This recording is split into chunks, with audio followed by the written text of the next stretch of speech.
कि संस्कृत को मुझे जिस रूप में अपने विद्यार्थी जीवन में पढ़ना चाहिए था, मैं पढ़ नहीं सका। और उस कारण से वो सारा अथाह ज्ञान जो हमारे ऋषि मुनियों ने अपने ग्रंथों में लिखा है, पर उस भाषा की कम जानकारी होने के कारण मूल भाषा में पढ़ने का सौभाग्य मुझे प्राप्त नहीं हुआ। मैं आज राजस्थान के माननीय मुख्यमंत्री को धन्यवाद दूंगा कि उन्होंने जिला मुख्यालयों पर संस्कृत महाविद्यालय खोलने का निर्णय किया। और इतना ही नहीं, वेद विद्यालय खोलने का निर्णय किया, जिसके माध्यम से हमारी नई पीढ़ी, हमारे बच्चे उस अथाह ज्ञान से रूबरू हो सके।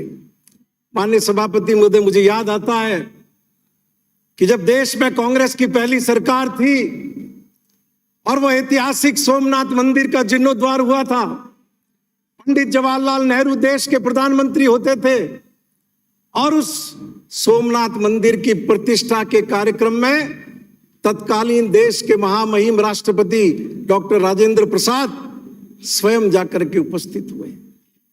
सनातन धर्म जिसने पूरी दुनिया का मार्गदर्शन किया है, अनादिकाल से लेकर के आज तक जिसने पूरी मनुष्य जाति को ध्यान और तत्व के माध्यम से आत्मा, मोक्ष और ईश्वर का रास्ता दिखाने का काम किया है। राजस्थान के मुख्यमंत्री ने इस वेद विद्यालय और संस्कृत महाविद्यालय के जरिए उस सनातन संस्कृति की अप्रतिम और अद्भुत सेवा की है, जिसके लिए मैं राजस्थान के 8 करोड़ नागरिकों की तरफ से उनका हृदय के अंतरतल से आभार प्रकट करता हूं। इतना ही नहीं सभापति महोदय, संविधान की जो मूल प्रति जो हस्तलिखित है, उसमें भी राम, कृष्ण, बुद्ध, महावीर और उन सारे महामानवों का उसमें चित्र सहित वर्णन है। और ये सब इसीलिए है कि हम देशवासियों को उन अप्रतिम मूल्यों से जोड़ सके। माननीय सभापति महोदय, हमारी संस्कृति में गाय को पूजनीय माना गया है, पवित्र माना गया है। बच्चा था मैं जब मां कहती थी रोज शाम को कि जा गाय को रोटी देकर के आ, तो हमारी माओं ने हम सबको उस गाय की सेवा से जोड़ा है। और हिंदुस्तान के इतिहास में राजस्थान की सरकार वो पहली सरकार है जिसने गो सेवा का अद्भुत और अप्रतिम सेवा और संरक्षण का उदाहरण प्रस्तुत किया है। मैं पूछना चाहता हूं भारतीय जनता पार्टी के उन सारे मित्रों से, क्या देश में कोई ऐसी सरकार है जो गौशालाओं में रहने वाले हमारे उस गोवंश को 12 महीने का अनुदान देती हो?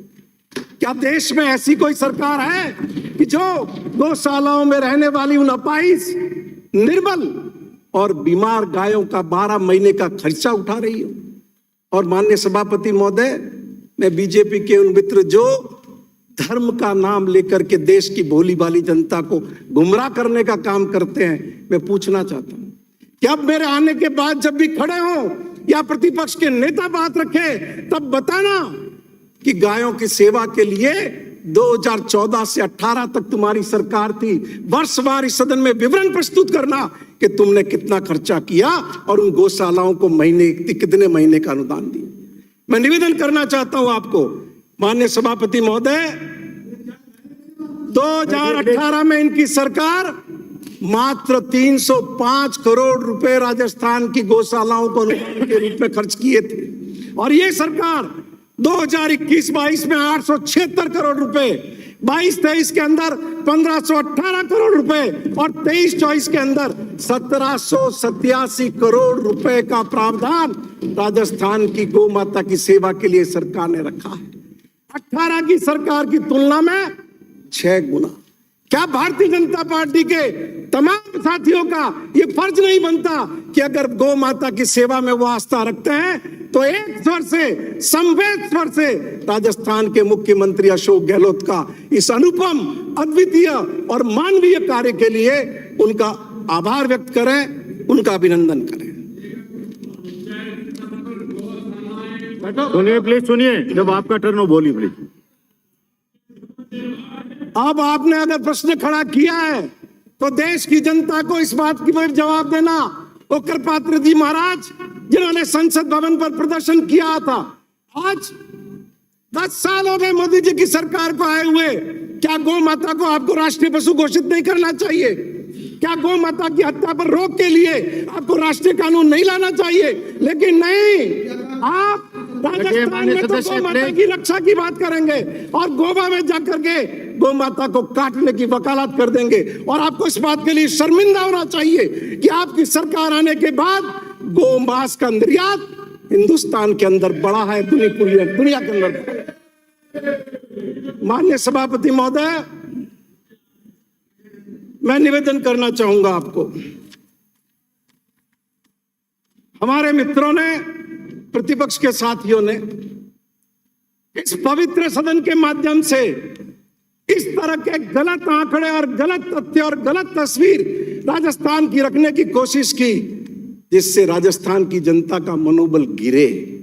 लेकिन मैं आपके माध्यम से सभापति महोदय निवेदन करूंगा कि राजस्थान देश का एक आगे बढ़ता हुआ राज्य है और इस सरकार ने जो ये बजट पेश किया है, एक मखदूम मोइनुद्दीन का एक शेर इस पर बहुत माफिक है कि हयात लेके चलो, हयात लेके चलो, कायनात लेके चलो, चलो तो सारे जमाने को साथ लेके चलो।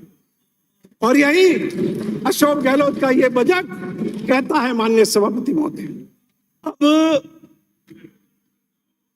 ऋण दायित्वों को लेकर के माननीय सभापति महोदय बहुत गलत तस्वीर प्रस्तुत करने की कोशिश की गई। मैं आपके माध्यम से निवेदन करूंगा, 19-20 में राजस्थान का जो आउटस्टैंडिंग डेट और दूसरी लायबिलिटीज जो थी 3,52,701 करोड़ रुपए।